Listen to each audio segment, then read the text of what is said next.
Olá, bem-vindo a mais uma aula do Home Bio. Meu nome é Manuela e nessa aula a gente vai ver um pouco sobre as proteínas. Aqui está o nosso sumário, né? Nós vamos entender o que são as proteínas, ver as suas funções principais, conhecer também os aminoácidos, que são os compostos que formam as proteínas, vamos conhecer as estruturas proteicas e no final ver um pouco também sobre a desnaturação dessas proteínas. Então, primeiro, o que são as proteínas, né? A proteína ela é um composto orgânico formada basicamente por carbono, oxigênio, hidrogênio, nitrogênio e em alguns casos, né, só algumas, também contém enxofre. Então, elas são sequências de aminoácidos, né? Os aminoácidos a gente vai ver em detalhe, cada um né, como eles são compostos também. Mas as proteínas são essas sequências de aminoácidos unidos por ligações peptídicas com função decorrente da forma. Então, as proteínas, elas são agentes funcionais das células. E aí, aqui na imagem a gente consegue ver, né? Cada bolinha dessa é como se fosse, né, um aminoácido. E aí, todas essa sequência vão formando as proteínas, né? São vários aminoácidos juntos.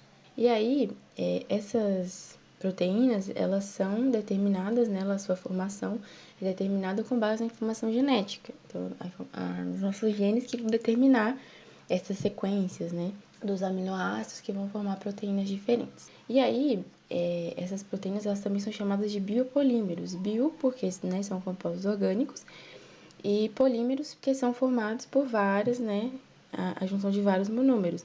Então, os aminoácidos, eles são os monômeros, né, e juntinhos eles formam as proteínas, que é um polímero. E aí, né, a gente entendeu mais ou menos aqui o que, né, são as proteínas, como elas são formadas, mas para que elas servem, né? Elas têm muitas funções, e uma dessas funções é estrutural, né? Então, assim, todas as funcionalidades, né, como eu falei, elas são agentes funcionais das células, e praticamente todas as funcionalidades das células precisam das proteínas, né? Tem proteínas associadas. E aí, né, na estrutura de várias coisas tem a proteína, né? Então, na nossa unha, cabelo, a queratina, na pele, que é a melanina, né?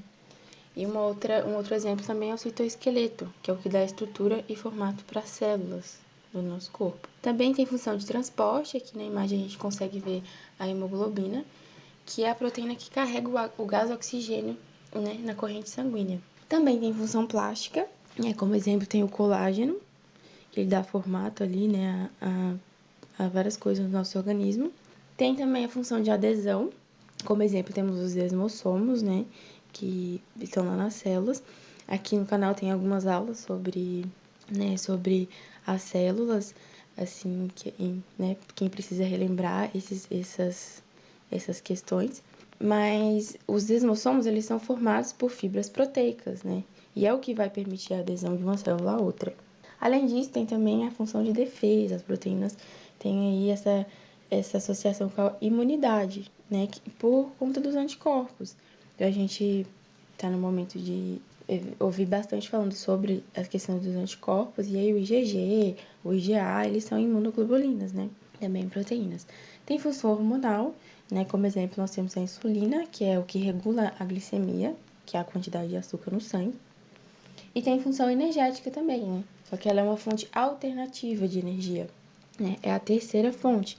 Então, as proteínas que estão nos nossos músculos, elas podem servir de base energética. Em um caso de necessidade, né? Quando falta as outras fontes, né? Ela vem como essa fonte alternativa.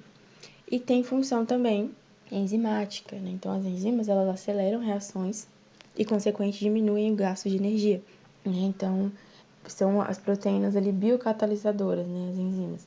Praticamente, quase todas, assim, as reações que acontecem no nosso organismo dependem de enzimas, né. Então, a gente vai ver agora um pouco sobre os aminoácidos, que, como eu falei, são o que formam essa estrutura que é a proteína. Então, para formar uma proteína, assim, é de 50 a 5.000 aminoácidos, assim, mais ou menos, né, são muitos aminoácidos. Eles são chamados de polipeptídeos, porque eles se unem por meio das ligações peptídicas. Então, aqui nessa primeira imagem, a gente consegue ver a formação, né? Os elementos que formam o aminoácido. Então, esses aminoácidos, eles são compostos por um carbono central, que também é chamado de carbono quiral, que é o carbono que é 4 ligantes, né? Ele precisa de 4 ligantes ali. Ele é ligado a um C dupla O, a um hidrogênio e a um grupo amina, né? Que é o NH2. E é um radical. E aí a gente também já consegue entender por que ele tem esse nome, né? De aminoácido. Isso porque de um lado tem, né, esse ácido carboxílico e do outro lado tem uma amina, né? Então, aminoácido. E aí, o que é esse radical, né? Tem o R ali, que está representando um radical que a gente chama de radical. E esse radical, ele é o que diferencia um aminoácido do outro. E aí pode ser, né, várias coisas, assim, pode ser um anel aromático, pode ser uma cadeia carbônica, né? São vários ali radicais e é o que vai diferenciar, né? O que vai determinar ali qual que é aquele aminoácido, né? Então, cada aminoácido, ele é diferente ali. Mas as outras coisas, né, os outros compostos ali são iguais em todos os aminoácidos, né? Então, essa é a forma básica. Por isso que a gente coloca ali como um Rzinho e chama de radical. E aí, aqui a gente consegue, aqui do lado, ver como que é ali, né, a ligação peptídica. Então, para cada aminoácido ali, né, se unir, né, a síntese, ela acontece por desidratação, ali na ligação peptídica. Então, no radical do ácido carboxílico, né, ele perde um AOH-, e no amina se perde um hidrogênio. E aí eles se juntam e formam uma molécula de água, né? Então, por isso que ela é chamada de síntese de desidratação. Aqui do lado a gente consegue ver, né, ali a molécula de água sendo formada. E aí, esses radicais, né, que sobraram ali do amina e do ácido carboxílico, eles se ligam. Então, toda ligação peptídica, ela libera uma molécula de água. E aí, é assim que se junta, né, um aminoácido no outro. E aí, né, pensando nisso aqui, de ligação peptídica, né, a gente vê, né, por que é necessário que a gente coma proteínas, né? A gente viu que tem toda essas funções, né, que elas são essenciais pra gente, mas a gente precisa quebrar, né, o que acontece, né, as reações que acontecem é que a gente precisa quebrar essas proteínas e quebrar os aminoácidos pra gente usar eles e formar as nossas próprias proteínas. Então, a gente quebra essas ligações que são feitas, né, que isso acontece a quebra no nosso organismo, e aí eles vão ser, né, esses aminoácidos, eles são usados para formar outras proteínas, né, diferentes sequências. E aqui a gente consegue ver, né, os aminoácidos, trouxe os aminoácidos para vocês, não é preciso decorar cada aminoácido, mas é para a gente entender, né, as diferenças, né, que eles têm, assim, né, cada radical traz uma característica ali específica para cada aminoácido. São 20 os aminoácidos, né, 20 aminoácidos diferentes, e aí o que diferencia ali é a quantidade e a combinação, né, desses aminoácidos ali na sequência, vão ter diferentes proteínas, né? Então, pode haver, né, mais aminoácidos, mas esses 20 são que são usados para a fabricação proteica, né? E aí, 12 destes aminoácidos o nosso corpo produz. Então, eles são chamados de não essenciais, né? Pode ter uma confusão aí, mas é só pensar assim, o nosso corpo já produz, então a gente já tem eles, né? A gente não precisa adquirir. A gente vai precisar deles, né, para manutenção do nosso organismo, mas a gente não precisa consumir eles porque a gente já produz, então eles são não essenciais. E os outros 8, nós precisamos comer, nós precisamos adquirir, né?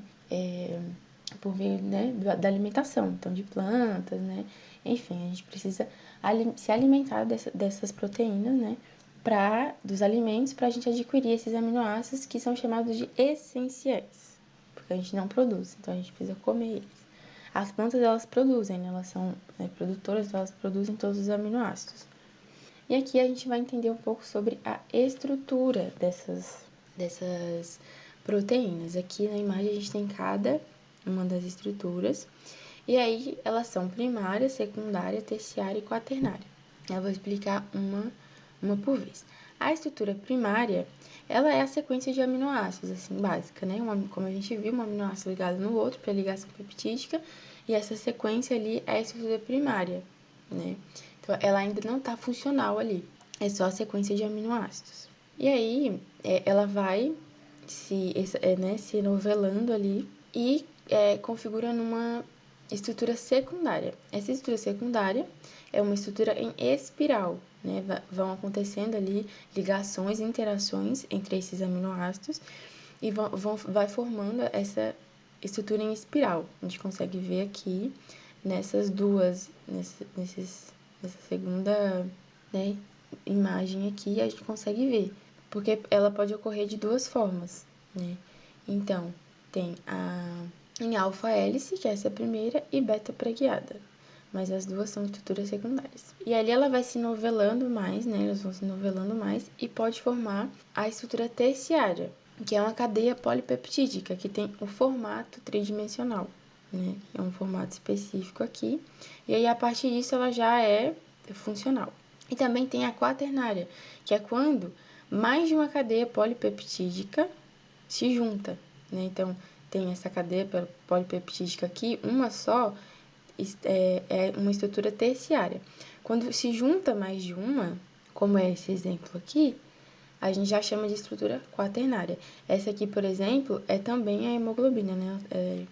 Mostrei antes para vocês, lá nas funções, a hemoglobina, e aqui ela está representada novamente de uma forma diferente. A hemoglobina ela é formada, ó, por 4, né, dessas cadeias polipeptídicas. Então, mais de uma forma uma estrutura quaternária. E aí, o que, né, lembrando, só são funcionais, a proteína só é funcional quando ela está a partir da estrutura terciária, né? Então, terciária e quaternária, elas são funcionais. E aí, o que participa, né, desse enovelamento, né, para acontecer essas diferentes estruturas, são justamente as interações entre os radicais. Então, existe algumas interações ali entre eles, aqui a gente vê aqui, né, que são os fatores que influenciam. E são diferentes tipos de ligações. Aqui na imagem a gente consegue ver algumas, né? A gente tem as ligações de hidrogênio, as interações hidrofóbicas, as interações eletrostáticas, né, que são iônicas, que é quando o polo negativo se junta com o polo positivo. Tem também as pontes de sulfeto, que são quando os enxofres se ligam, né, um enxofre se liga ao outro. E é isso que faz a formação o formato das proteínas, né? Então, de acordo com ali, vai ter a sequência do aminoácido. E aí os radicais que estão presentes ali, eles vão se atraindo uns pelos outros. Então, seja qualquer um, né? Aqui, por exemplo, tem a ponte de hidrogênio, né? Tem essa interação aqui. Aqui, do outro lado, tem a interação hidrofóbica, né? Das proteínas que são apolares. Então, as proteínas não, os elementos que são apolares. Então, eles se atraem, interagem entre si. Então, por exemplo, se aqui tivesse outro aminoácidos, né, ia ter um radical diferente, e aí ia ser outra interação, e isso ia, né, formar um enovelamento diferente, uma estrutura diferente, e ia ser uma proteína diferente, né.